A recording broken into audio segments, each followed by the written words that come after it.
आम्ही प्रशासनाकडे त्या ठिकाणी पाठपुरावा करतो। त्यावेळी काय होतं की प्रशासन येतं, पिंजरे लावतं। आता नसबंदी पण बिबट्याची झाली पाहिजे, पण खासदार साहेब आमची मागणी अशी आहे, मी त्या दिवशी पण आपल्याला सांगितलं, नसबंदी केल्यानंतर कोणताही बिबट्या त्या ठिकाणी हल्ला करायचा थांबणार नाही। ज्यावेळेस त्याला बिबट निवारण केंद्रामध्ये सोडायचं आहे, एखाद्या अभयारण्यामध्ये सोडायचं आहे, त्यावेळेस तुम्ही त्याची नसबंदी त्या ठिकाणी जरूर करा। आमची आता मागणी एकच आहे की आमच्या पोटचे गोळे यामध्ये त्या ठिकाणी मृत्युमुखी पडतायत। शेतकऱ्यांनी जीवापाड प्रेम करून जपलेली गुरंढोरं त्यामध्ये मरतायत। ज्यावेळेस आम्ही हा पाठपुरावा करतो, वन विभाग येतं, पंचनामा करतं, तुटपुंची किंमत त्या ठिकाणी त्या गुराढोराची चुकती आणि आमचा एखादा जीव झालं याची किंमत त्या ठिकाणी 25 लाख रुपये नाही। आम्ही त्या ठिकाणी ग्रामस्थांनी त्या दिवशी सांगितलं की तुम्ही बिबट्यांना ठार मारायची परवानगी द्या, त्याचा जो काही शासनाचा दंड असेल, त्याच्या कारवाईची जी काही रक्कम असेल, तो शेतकरी त्याच्या डबलही त्या ठिकाणी चुकायला तयार आहे। दुसरी परिस्थिती काय आहे की या भागामध्ये घोड आणि कुकडी नदीमध्ये 5 किलोमीटर साहेब डिस्टन्स आहे। यामध्ये बिबट्याची गुजराण करण्यासाठी आणि त्याला समूहाने त्या ठिकाणी फिरण्यासाठी जे काही वातावरण आहे ते अगदी अनुकूल आहे।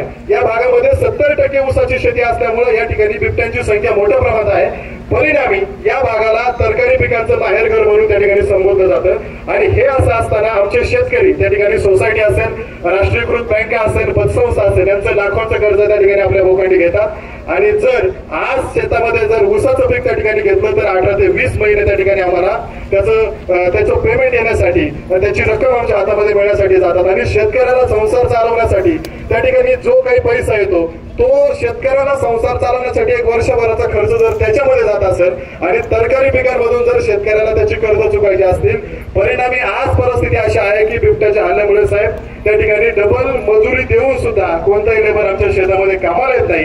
म्हणजे बिबट्या हा प्रकार या भागामध्ये एवढा त्या ठिकाणी हौदोस घालतोय की आज केवळ फक्त जीव जाऊन नाही तर आमचं त्या ठिकाणी आर्थिक दुर्बलीकरण सुद्धा आज होण्यामागे हा बिबट्या ठिकाणी कारणीभूत आहे। जर कदाचित या बिबट्यांची संख्या अशीच वाढत राहिली तर एक दिवस त्या ठिकाणी आम्हाला आत्महत्या करण्याची वेळ त्या ठिकाणी येईल का, तर आमचा आर्थिक सोर्स सगळ्या बाजूने त्या ठिकाणी बंद होत चाललाय। आमच्या शेतामध्ये मजूर येत नाही, परिणामी आम्हाला तरकारी पिकं त्या ठिकाणी घेता येत नाही। कर्जाचा बोजवारा आज प्रत्येक शेतकऱ्याच्या डोक्यावर आहे। म्हणजे ह्या बिबट्यांची संख्या त्या ठिकाणी घटवण्यासाठी त्या ठिकाणी वरिष्ठ पातळीवरती योग्य उपाययोजना आणि ठोस उपाययोजना झाल्या पाहिजेत, ही आमची सर्व शेतकऱ्यांची मागणी आहे। केवळ आज पिंपरखेडला घटना झाली, आज जांबूदमध्ये घटना झाली म्हणून त्या ठिकाणी प्रशासन येत आहे, पिंजरे लावत आहे। साहेब त्या दिवशी जी घटना झाली त्याच्यानंतर आम्हाला सांगितलं की आम्ही 100 पिंजरे 2 दिवसांमध्ये तुमच्या परिसरामध्ये लावतो असे निर्देश आम्ही शासनाला देतो। आज 10वा दिवस उगलाय, 10 पिंजरे या भागामध्ये साहेब ऍक्टिव्ह केले।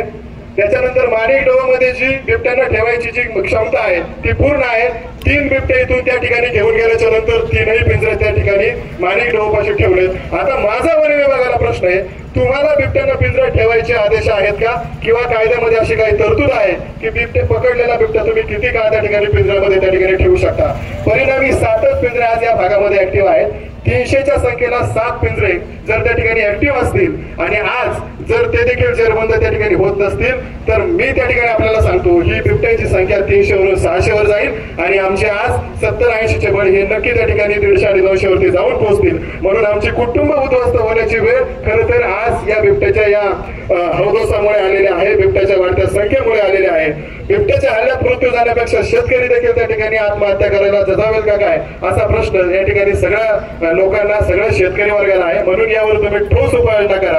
आम्हाला तोंडी आश्वासन आता त्या ठिकाणी नकोय। प्रत्येक घटनेवेळी आम्ही त्या गोष्टी बघितल्या। जांबूदला घटना झाली, आमची वाईल्ड लाईफची टीम देतो, टेक्निकल प्रणालीद्वारे आम्ही त्यांना कलेक्ट करतो, डिटेक्ट करतो, कलेक्ट करतो।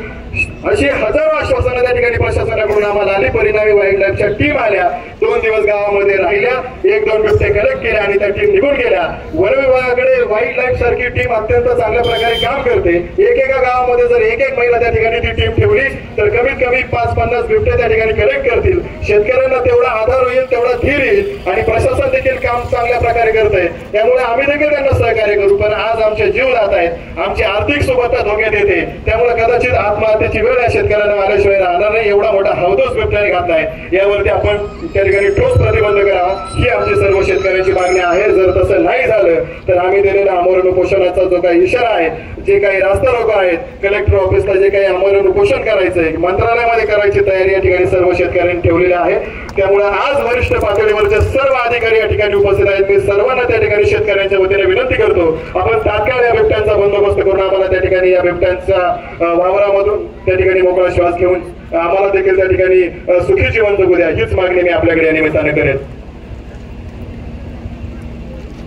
बिबट्याच्या झालेल्या हल्ल्याच्या पार्श्वभूमीवर देवता निगम असेल, प्रपूर असेल किंवा सगळ्या ग्रामस्थांनी आज स्पष्ट दिशी इशारा आपण या ठिकाणी दिलेला की इथून पुढच्या काळामध्ये जर सक्षम अधिकाऱ्याच्या नियोजनाखाली म्हणजेच कलेक्टर साहेबांच्या नियोजनाखाली बैठक लावली नाही आणि त्यामधनं या भागामध्ये घडलेल्या घटनांसाठी काय उपाययोजना करता येईल याचा निर्णय जर त्या ठिकाणी घेतला नाही तर येत्या 10 दिवसानंतर आपल्या सगळ्यांचा मोर्चा हा कलेक्टर साहेबांच्या ऑफिसवर असेल. हे